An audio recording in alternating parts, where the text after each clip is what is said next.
Mr President, I move that this House express and place on record its deep regret in the loss sustained to the state by the death on 20 April 2014 of the Honourable Neville Kenneth Wran, a former member of this House and former Premier of the State of New South Wales. 2, that this resolution be communicated by the President to the family of the deceased. Mr President, Neville Wran led the Labor Party in this place and in the other place. He entered the Legislative Council in 1970. Reg Downing had led the Labor Party in the Legislative Council through all of the 24 years of unbroken Labor rule from 1941 to 1965 and through the first 7 years of Robert Askin's Conservative government. Reg Downing suffered a heart attack in 1971 and with his support Neville Wran succeeded him as Labor's leader in this House in February 1972. At the November 1973 election, Neville Wran successfully transferred to the Legislative Assembly as the member for Bass Hill. Days later, he was elected leader of the State Parliamentary Labor Party. All of the achievements that followed, a famous victory in 1976, 4 election triumphs, 10 years at the helm of a reforming Labor government, have been recorded at length and in depth since Neville's retirement in 1986. There is nothing I could add today that would enhance the recorded history of Neville Wran's achievements. I have hosted the annual Wran Lecture here at Parliament House since I entered the Parliament, and I hope that the organisers will continue to afford me that honour. What I do want to address today are the assaults on Neville Wran's reputation while he was Premier, assaults which curiously ceased after he resigned as Premier and did not revive until after his death. Neville expected the attacks to revive. He predicted such a revival to his friends over the years. In addressing this matter, I seek to be calm and dispassionate. I was 6 years old when Wran became Premier, 16 when he resigned the office. I have an emotional distance from the towering rage of those who served with him about how Neville was traduced. The allegations against Neville Wran had their day in court. Scores of days. The Street Royal Commission was the time and place when hearsay and vile rumour had their confrontation with the laws of evidence and forensic probing. I need to expend some detail. The ABC program Four Corners broadcast a program on the administration of rugby league on 30 April 1983. The program broadcast an express accusation that the Premier of New South Wales, Neville Wran, in 1977 had formally directed the Chief Stipendiary Magistrate Murray Farquhar not to commit to trial one Kevin Humphreys, then President of the New South Wales Rugby League and Executive Chairman of the Australian Rugby League. Remember the political context. The Hawke government was elected in March. Neville Wran was ALP National President. For most of the Fraser years, the Wran government was the only mainland Labor administration and suffered accordingly. Now there was going to be a better deal for New South Wales from federalism. The same month, Nick Greiner had become opposition leader. The Royal Commission fell into Mr Greiner's lap. At the very moment when politics was about to change, Neville was laid low by the accusation. The government created a Royal Commission on the 11th of May 1983. The Commissioner was the Honourable Sir Lawrence Street, Chief Justice of New South Wales and Lieutenant Governor. That such base accusations could be broadcast on the ABC revealed that a coterie in their current affairs department were well connected to rumours that had been swirling inside an inner-city circle of left critics of the Labor Party, a circle notable for its incestuousness. Those who had expected jobs in the Wran administration and missed out were among the most bitter and the most inventive. The mainstream vehicle which contributed so much to the circulation of rumour was the National Times, a journal which died of exhaustion inside 4 years. The journal had many good stories. It contributed to public debate, a worthy vehicle for long-form journalism and investigative reporting. What it lacked was respect for the presumption of innocence. The progenitor of its ethos of publish and not worry about consequence was Evan Whitten, editor of the paper from 1978 to 1981. By 1983, he was on a roving commission with Fairfax. Whitten was impressed by the justice system in parts of continental Europe in which the roles of judge and prosecutor emerged. The most enthusiastic purveyor of the ethos was Wendy Bacon, who has distinguished herself since Neville Wran's death by a brutal attack on his reputation. For both Whitten, Bacon and their coterie, once they had cause to believe rumour, then rumour was truth. Reportage by these people of the daily proceedings of the Royal Commission was built on the certainty of Neville Wran's guilt. One infected by the same certainty was the reporter for the ABC who laced his reports with editorial comment. His bias caused a memorable exchange in the conference that took place immediately after Neville's total exoneration. Neville Wran, are you from the ABC? Reporter, I am. Neville Wran, yes, then I won't answer your question at this conference. For these reporters, in common, was an incapacity to see beyond the story of the moment. The weakness is pernicious, a danger to civil society. For them, your story is just another story. For the subject, it is his or her life, the only life they or you are going to live. Politics and media coverage in the 1980s seems cockeyed from today's perspective. A left-wing Labor government, by today's standards, was attacked from the left. In a tribute at Neville's funeral, Paul Keating explained New South Wales politics as the 1980s unfolded. Keating said, in the glory years of the such Gardner regime at the Herald, Labor leaders were attacked from the left. The implicit charge against people like Neville Wran, and I might say later Bob Hawke and me, was that we were not really Labor. We were faux Labor because in their opinion we did too much for and had too much to do with the business community. I christened that particular clutch of journalists the Glebe Point Gulag, unquote.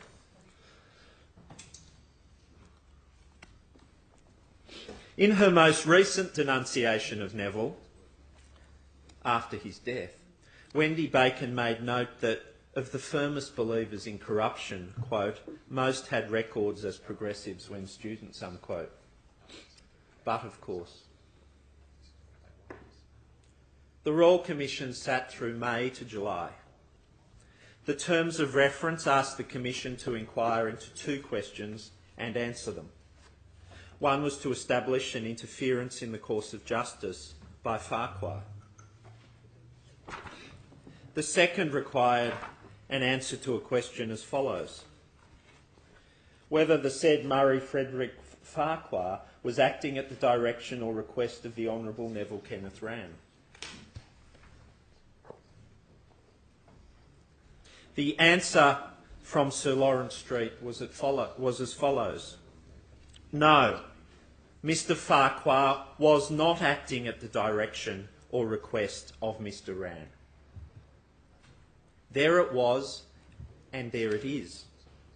Set out on page 1 of the report of the Royal Commission of Inquiry into certain committal proceedings against K.E. Humphreys. With forensic thoroughness, rendered in beautiful prose, Sir Lawrence Street set out to answer how a baseless tale had taken hold. Something improper had indeed occurred in 1977. Farquhar had indeed acted corruptly.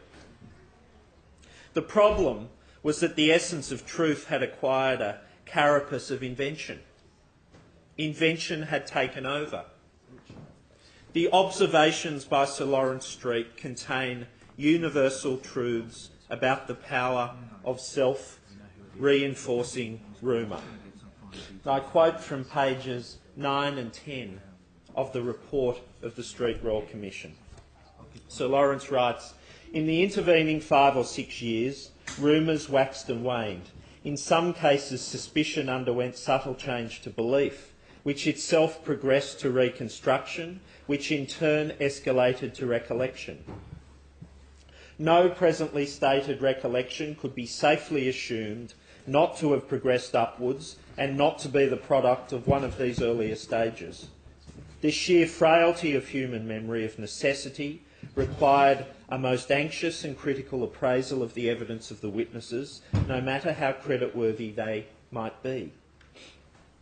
It became apparent that in the years since August 1977, the recollections, even of those with undoubted first-hand knowledge, have in some instances faded, in some instances fermented, and in some instances expanded. Moreover, in many cases, the realisation of the significance, indeed the enormity, of what had occurred has tended to transmute into a more or less cynical acceptance of what had, or was believed or rumoured to have, taken place." Exactly what the Royal Commission described was the body of hearsay that Four Corners had picked up and ran with. Chris Masters was the ABC reporter responsible. In a memoir, he acknowledged the wrongness of the accusation against Neville Wran. He reflected the trashing of a man's reputation was an unfortunate outcome in the pursuit of justice.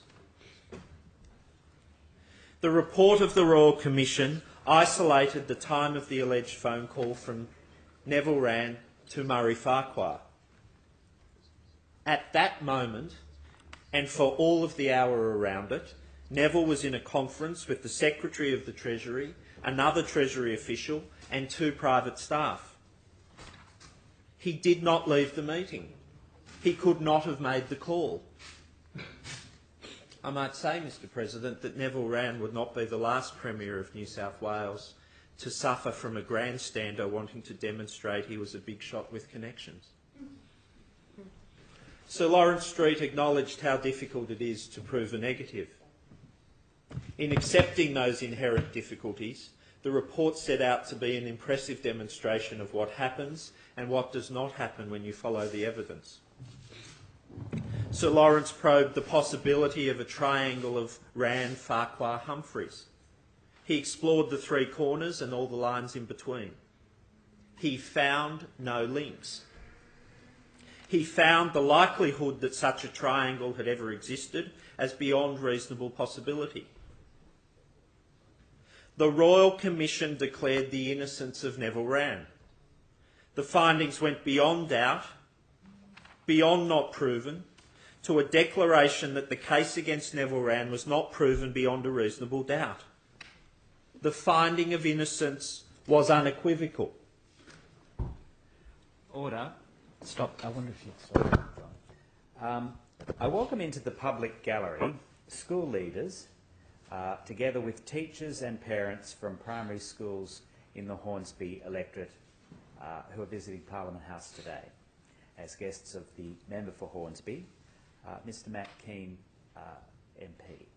There are a large number of schools represented here this morning, so girls and boys, I wonder if you would mind if I just singled out one, however, at the urging of our clerk, Norman Hurst West Public School, and the students from that school include Vice Captain Jordan Fulliger, School Captains Luke Swain and Nicholas Blunt. So, the son of our own clerk. So, but nevertheless, all of you are very welcome, and I hope you're finding your visit today enjoyable and informative, and come again. Thank you, Mr President. The Leader of the Opposition. For Whitton, Bacon and Company, the exoneration of Neville Wran was scarcely a setback. According to them, Sir Lawrence had asked the wrong questions, had failed to ask the right questions, had called witnesses in the wrong order, had failed to request an extension of the terms of reference. They stated it was wrong for the head of the judiciary to sit on the matter. Here's the rub. When accusers are so convinced of the guilt of their quarry, nothing the quarry does will satisfy them. The truth is that appointing the Chief Justice reflected the gravity of the accusation. The appointment reflected the determination of Neville Wran to out the truth at whatever cost. Instead of applause to the accusers, it was the wrong appointment. Who could have possibly been a correct appointment if the most senior judicial officer was not a correct appointment? Let me remind the House who Sir Lawrence Street is. Sir Lawrence is the son and the grandson of Chief Justices of New South Wales. His mother was Jessie Street. No one has ever suggested Sir Lawrence was pro-Labor, or pro-Liberal for that matter. Sir Lawrence was a jurist with an international reputation, undertaking a solemn duty. Sir Lawrence is now an old man. He is frail, yet he made a supreme effort to be present at Neville Wran's funeral so as to honour a great Australian. Does his presence that day affirm the unyielding view of the Wran belittlers that the Royal Commission was a fix?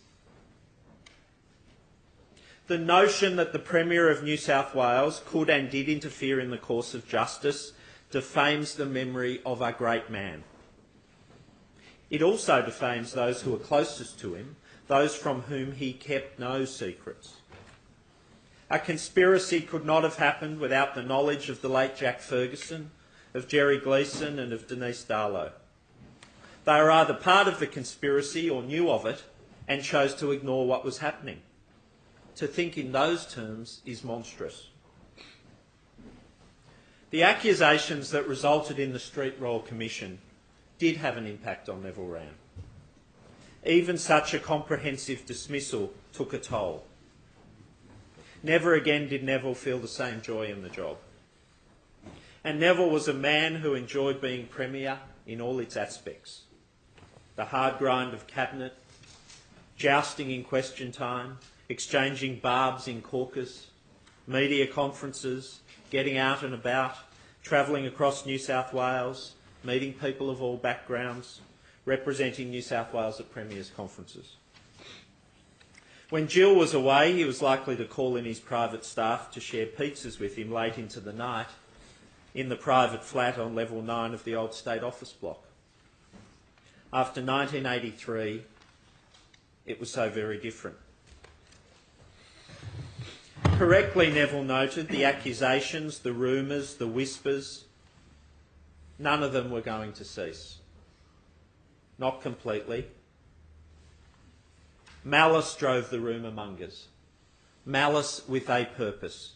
Diminish Neville Wran and you diminish New South Wales Labor. For those who knew Neville Wran, the notion that he would interfere in the administration of justice was preposterous.